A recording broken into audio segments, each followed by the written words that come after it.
Omulungi yakomete kwanda Rose Media Vision kwaniza nakola nkobaza mujjo najja to sakengala nkwana ya subscribe nze tenza nnyo tenzeke atanda bana subscribe ngoterako notification abera ngofuna video muwode amolira galiwo ga mwana mulenzi Sami the Mighty Family yalabiseko olunaku lwalero mu kooti wali ku Buganda Road naye nga bambi embeera mwali tesanyusa newankubadde nga ye alaga nti mugumu era agamba bannayuganda mulemereko temuva ku mulamwa wabula mwami Lubongo yahavuddeyo ne lawyer we ne boogera ku ngeri gye yabaddewo nga bamuleeta mu kooti era nga bagamba nti bannaabwe abasinga bo babayimbudde naye ye tebamuyimbudde ne bamuteekako n'emisango kakana nga bamusalidde ne bamusindika eruzira wadde okumuganya okwogerako ne balooya oba okumusabira bail. Tusaana tusabire nnyo Sami bambi abasobole okuba nga bamuggyayo mu kkomera asobole okubeera nga ali abutaala wabula kino simanyi gye kireka mwami Umaru Kiseka nga ye yabadde avaayo n'agamba bannayuganda tebabanja Sami oba ye tasobola kikola ate nga bannanuupu abasinga bonna bavaayo ne bateeka amaloboozi gaabwe okwagala okutaasa munnaabwe ye gwagamba nti tamwesiga oba yamwesiga omulundi gumu tayinza biddamu wabula kino kyaleseewo okubagana awamu mu bannayuganda abanuupu n'abantu abalala nga balangira Umaru Kiseka okubeera n'empisa embi obutafa ku munne ng'ate yali alwanirira mwoyo wa ggwanga zino n'ogenda kubanga ensonga zonna oziwulira nga bwe zigenze naye bambi Sami tumusabire asobole okuvaayo mu kkomera wabula mwami Joel Ssenyonyi naye avuddeyo ne yeewozaako ku ezo ensonga ez'enguzi ze bamusibako omuli okuba nti yagenda e Nairobi n'alya ssente za nnaku 5 ate nga yamalayo olunaku lumu avuddeyo n'annyonnyola nga bwe byali osaana kubanga obiraba baali bamuteeza akatego bamuliise ssente ye zaagamba nti yazizaayo kubanga yasanga bazitadde ku akawunti osaana obeera ng'obyerabirako mukwano wabula aliko Deputy RDC gwatutte nga kaguddeyo ng'amugamba agambe ku mukama we oyo alemesa enteekateeka z'abamemba ba NUP ez'okuyamba abantu mu bitundu eyo gy'agenda nga waliwo kampu ey'ebyobulamu gye yalemesa ate nga yali eyagala kuyamba abantu ab'omu kitundu ekyo ogenda kubanga obiraba ono ye Joel Ssenyonyi oba yavaawa kubanga obuvumu bwayogeza ne bwakozesa emirimu gye bambi bungi nnyo nga naawe bw'ogenda okuba nga obiraba kakati nno omwami Bobi Wine yavaayo n'agabira omwana mulenzi pikipiki kino nno kyayogeza Baramu ng'amulangira obukodo nti ssente ze yandibadde azijja mu nsawo ye kati ne Edimiza yano naye avuddeyo n'abyogera ng'alangira Bobi Wine okuba nti mukodo obusente yabusonda mu kibiina kifo ky'okwata ku ssente ze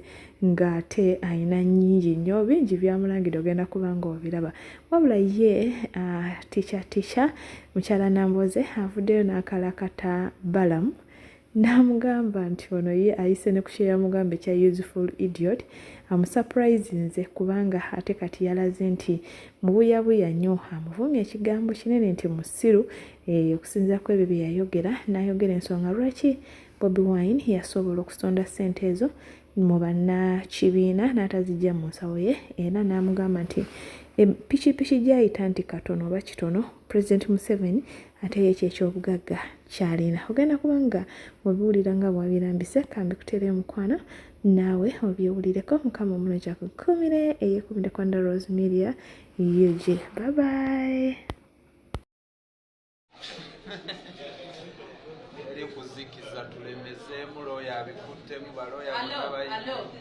Buganda Road Court muganda waffe Sami bamulese mu kooti nga teri ategedde ne bamukukusa ne bamuyingiza ne bamusalira ne bamucharginga omusango naye gwatategedde naye bana basirikale bagamba kirabika common nuisance gwe bamutaddeko ne bamusindika mpaka nga na 19 ekimenya amateeka ekimenya eddembe ly'obuntu ekikyamu ennyo kubanga kati omuntu bw'oba nga omulese first of all notamu access to his lawyer kiba kikyamu nnyo kubanga lawyer we yalibaddewo oba oliawo n'afuna chance y'okuapplyingira bail n'ebirala bwe bityo so ate n'emisango owulira gye bamuteekako gyakujingirira teri ebbanga lino lyonna mu poliisi amateeka gaffe gagamba nti oli olina omutwala mu kooti mu ssaawa 48 kati ye amaze almost week number 1 actually tebamukwata Monday kati wiiki yonna agimaze poliisi n'atugamba bamutulugunyiza bamutuusizaako obulabe n'ebirala byonna nagenda nga nkikiridde Parliament okulambula ku ekitiibwa Ssegirinya ali mu ddwaliro e Nairobi era ne ndaba n'abasawo ne nkomyawo report eri parliament ku mbaka waffe kubanga ali ku side gye nkulembera. Era mu kiseera ekyo nategeeza nti nja kugenda maleyo olunaku lumu nkomewo okakalaba emirimu emirala, era ne nkomawo report ne njiwaayo. Waayitawo ennaku ne ndaba ku akaunti yange nga kuliko sente zigenzeeko nga nnyingi okusinziira ezo ezaali zirina okugendako. Wali walina kugendawo sente za lunaku lumu, woteeri n'ebirala engeri gye nagenda ku mirimu emitongole egya parliament. Naye ate nalaba nga bataddeko sente za nnaku 5. Ne ngamba kino si kituufu. Ngamba kale mukikoze bwe mutyo kakati muzideductinge. Naye ate process yalwawo. Era omwezi guno sente ne ndaba nga tebazitemyeko. Ne mbuuza ne bangamba nti abajja zitemako mu April kubanga process zalwawo processing ebyo byonna. Ne ngamba sigenda kulinda mwezi ate gujja. Lwaki nkirinda ne kirwawo ekintu kino. Ne nzijayo sente ku account yange ez'ennaku 4. Ne nzitwala mu accountability office era ne bampa general receipt eno ya government eno kopi yayo. Nga nzizizaayo sente ez'ennaku 4 kubanga nali Nairobi olunaku lumu. Bukirina okubeera bannange. Yoyo accountability owaddala. Tegedeko nti mukamawo RDC Fidi Namulindwa akanganya nnyo enteekateeka z'ababaka baffe. Honorable Flavio ono yategeka medical camp okujjanjaba abantu baffe, okujjanjaba abakyala kubanga amalwaliro ga gavumenti ddala teririiyo. Mukamawo Fidi Namulindwa RDC n'akyankalanya medical camp eyo. Medical camp si za byabufuzi. Ebirala gisirako genda.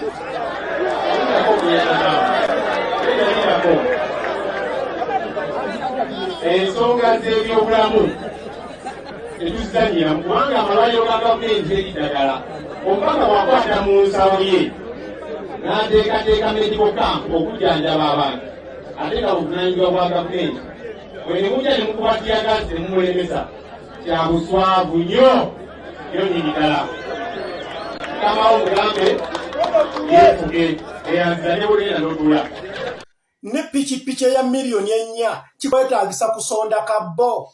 Buli memba n'ateekamu 10 n'ateekamu olw'5 okutuusa lw'oweza miliyoni 4 osobole okugulira pikipiki omugoberezi wo ku buwumbi n'obuwumbi obujja ku akawunti y'ekibiina eziva mu gavumenti. President Museveni zawa buli kibiina ekimuvuganya.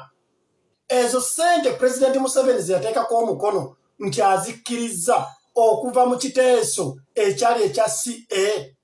Bobi Wine olimba. Igwa yagala oba president w'eggwanga tosobola kwefiiriza miliyoni 4. Obukodo Bobi Wine oli bukomyawa. Bannayuganda abali e Kalangaalo, abali e Naluggi, abali e Kyamusisi, abali mu Kikube, eyo yonna ewaffe, abali e Mitetema. B'otomanyi olwo booli bakolera ki? Ono asobodde okweraga tosobodde wadde okumuwa kapikipiki aka miliyoni 4. Ate olwo bannayuganda b'otomanyi olwo bannayuganda batalina access kutuukako. Bw'olifuuka president wa Uganda tebalifanjala kaate ye mukaaku ne mumugoba. Bobi Wine omusajja wo gwe bayita omwogezi w'ekibiina oyo gwe mwagala okuza mu kifo kya Seggirinya, musajja wattu omulwadde yabba TV mukono. Ebifaananyi tubirina, yabba TV bagimusiba mu bulagu. Oba kiwuliriza kyokka omubbi wa TV gw'oyagala okuteeka mu paliyamenti omusikise Seggirinya Muhammad, omusajja ali mu kutoba n'obulwadde. Bobi Wine oli musajja mubi nnyo. Social media n'asaba abantu basonde sente z'okugula kapiki ake miliyoni 2.5. Yateeseko emitwalo 7 abalala ne baleeta endala. Ne basisita bange bano ababeera ebweru oli omu yaweereza 5 12 13 ne bagula piki naye nga yalina sente nnyingi. That's not right, Robert Kyagulanyi, my brother. Let us work for Uganda and let us share this big fish you have. Aina kechi nene aina sente nyingi ngomulawo Robert. Ne osondo tya kapiki. Actually Robert ne unyiza nnyo balamu tolina magezi. Nali ndoza bakuobwa minister wafuna ku magezi ne tolina. Balamu yavuddeyo n'avumirira Kyagulanyi olw'okuwa omwana akapikipiki. Nsi. naye mwami Museveni bwe yali awandiika obugagga bw'alina mu nsi ye ng'omuntu yagamba ekidduka kyalina pikipiki bugende wayigigi bajaji boxer je tuwandiikira ebyobugagga byaffe President Museveni yawandiika nti ekyobugagga ekidduka kyalina mu nsi pikipiki naye kati Balamu minisita we yagambye yavumiridde Bobi Wine okuddira omwana eyamusabye pikipiki n'agimuwa ate n'atakwata ssente ze wabula bannakibiina ne basonda Kyagulanyi yalisobodde bulungi nnyo okuwa akapikipiki omwana nga tatemeza naye buli wojja ne bagamba kibiina kye kimuwadde obeera bannakibiina obaweesa ekitiibwa bano anagamba mbu akwate ssente zize aweeyo lwaki awaayo ezize omukulembeze buli wakwata ssente ezize n'awaayo aba agenda kuzibasaba zibakanulemu n'amagoba olaba ne mwami Museveni wano ezo pikipiki zagenda ng'agaba mu byalo akwata ssente ze niyo omuntu naddaawo ne bamutunuzaamu kamera era naye yennyini n'ayagalira ddala atuukire ku kiri kye namugamba nti no useful idiot kugamba akoze obwa useful idiot ate n'abusussa nange eyabumuwa we nali nsuubira